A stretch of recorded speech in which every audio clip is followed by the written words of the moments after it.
we interrupt our usual programming to bring you an important segment. This segment is named Introduction to the Night.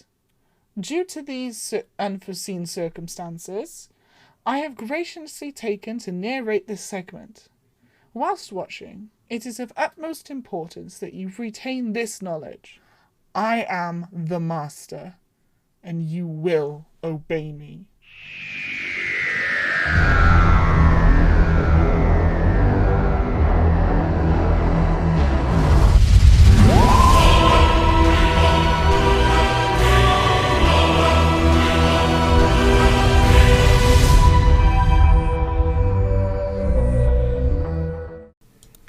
Welcome to the Introduction to the Night.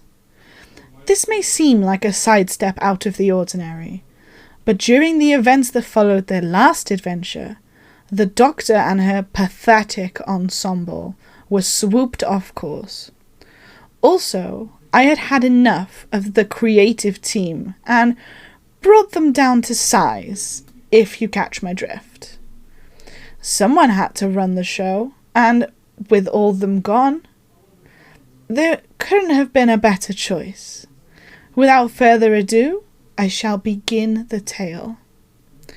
We begin our story in the second ancient Greece, located at the end of the universe. The Doctor's TARDIS is spinning out of the time vortex. Laura and the Doctor and the other one were dispersed throughout the planet. To my delight, the Doctor was left alone, and it was perfect. I mean, she despises solitude, so it's always a joy when they're left alone. Kept alone by her own thoughts, she wandered towards the nearest thing, and bizarrely, it was the ruins of a museum, with one exhibit still intact. The door was firmly locked, with a strict warning. Regardless, the Doctor whipped out her trusty sonic screwdriver and unlocked the door. She is so over-reliant on that thing. Someone should set fire to it. The description of the item read, the Zeus particle. The owner of the most pristine antique would bestow an ancient power that mankind was never possessed. The power to avert metamorphosis and withhold creation in the palm of your hand. Something the Doctor wouldn't even dream of. Come to think of it, I was Zeus once.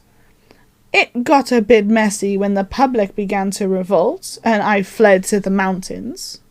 But something about the Doctor interested it, and the ground shook as it closed in towards the Doctor. For the first time, the Doctor's eyes had an absolute look of complete fear. It wasn't to last. She wasn't to last. Not in this form. The Doctor was ascending. Laura and Bridget were knocked out from the land impact, but they showed discomfort, almost as if they could feel the ground shake. The Doctor had become more. How much I had yearned for total power throughout my lives, only for the Doctor to have it in an instant, without any effort. It pains me to think of it. But it wasn't all bad. It was slowly decomposing her life force ever so slightly until there'd be no biological trace left for her existence. She didn't even know it. Such a slow burn.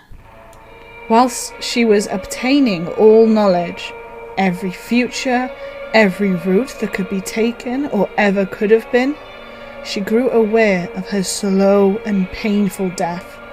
She started to be influenced by bias, politics, taking the dark path and letting the thoughts drive her insane. An ego was rapidly developing, and she mastered powers beyond human understanding. There was no one to stop her. No one to stop her except herself. But it was too late for my dear doctor. The doctor was beyond her body now, beyond the boundaries of regeneration. She could decide anything, act on it, and it just would be. The doctor had gone too far, and she was only just coming to realize that finally she may just be in the wrong. Sickeningly, it makes me sound like a good guy in this situation. She was dissolving into a state of partial existence.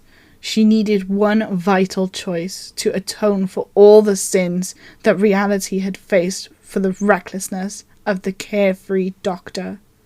One choice that would save reality and restore everything. And that's just what happened. She reversed everything, but she made herself pay. She chose that she will now regenerate in the near future.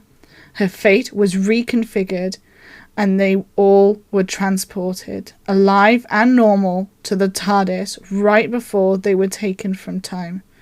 Psh, sounds like Deus Ex Machina to me. And so the TARDIS set sail on an adventure to fight the Sontarans in a duel to the death. But death is creeping, and soon it shall be knocking on the TARDIS doors. And that's the end, almost. After I heard this myth, I certified the authenticity of it with the director, before swiftly shrinking the crew and stealing a new body. And it's incredibly sufficient. Fortunately, it seems I have been trapped in the realms of fiction. It's good to know I took a hostage. The end of the journey will not be an easy one for the Doctor. I will find a way to torment Theta somehow. I always do. I do have a friend on the inside.